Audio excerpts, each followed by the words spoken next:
Next up, we need to see how to deal with repetition, right? So, the number of ways n objects can be arranged where objects are repeated in the set is going to be n factorial over n1 factorial times n2 factorial, etc., where the n1, n2, n3 are the number of times an object in the set is going to be repeated. So here's an example.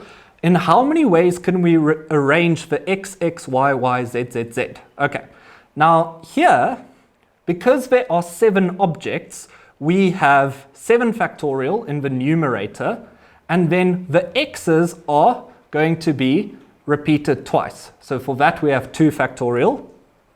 For the y, we have 2 factorial. And then for the z, we're going to have the 3 factorial. So the language that we use for this is to say that the x's, the y's, and the z's are not considered distinct items or objects or letters, which means one z and another z is exactly the same. So if the first z is at the start or the second z is at the start, we don't see that as being a different arrangement.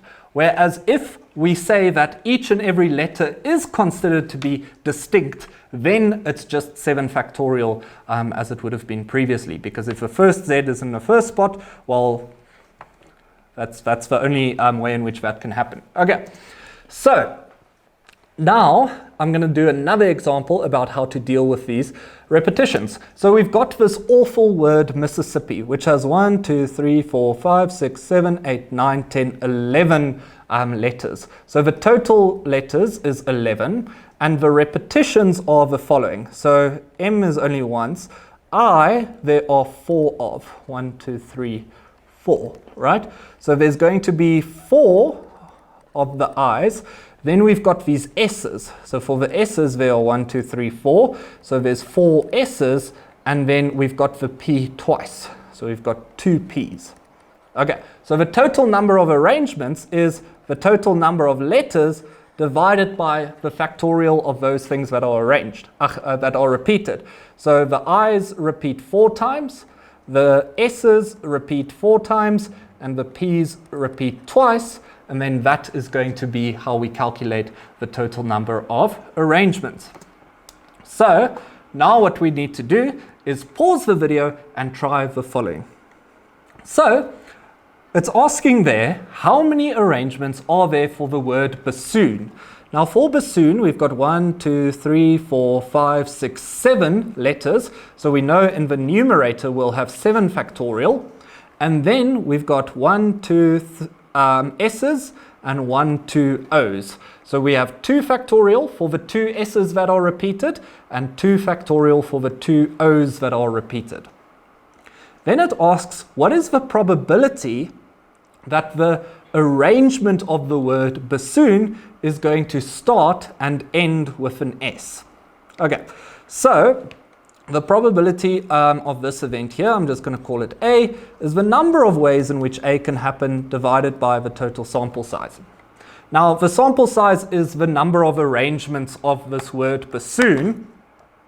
So that we found to be 7 factorial over 2 factorial times the 2 factorial, and that was 1,260. So that's got to be the denominator here. Now, if it starts and ends with an S, right? So when we arrange this, there are 7 events, picking the first letter, second letter, third letter, etc. Okay, so 1, 2, 3, 4, 5, 6, 7. Okay, now if we start and end with an S, that's done, right? There's only one way in which they can happen because there are 2 S's, right? So that's fine. We're going to start and end with an S. That can only happen in one way. Then these middle 5 letters that we choose, 2, 3, 4, 5, 6, well, for that, we have to go and arrange the BA and the OON, right? So this here is basically going to be the number of arrangements for that. And there we're going to arrange 5 letters, right? But 2 of them are repeated. So the number of ways that can happen is 5 factorial over the 2 factorial for the ones that are repeated. So then the 5 factorial divided by the 2 factorial gives us 60. right? So there are then 60 ways in which you can arrange this word bassoon so that it starts and ends with an S, and so the probability of that happening is going to be 1 out of 21. Okay, well done if you got that.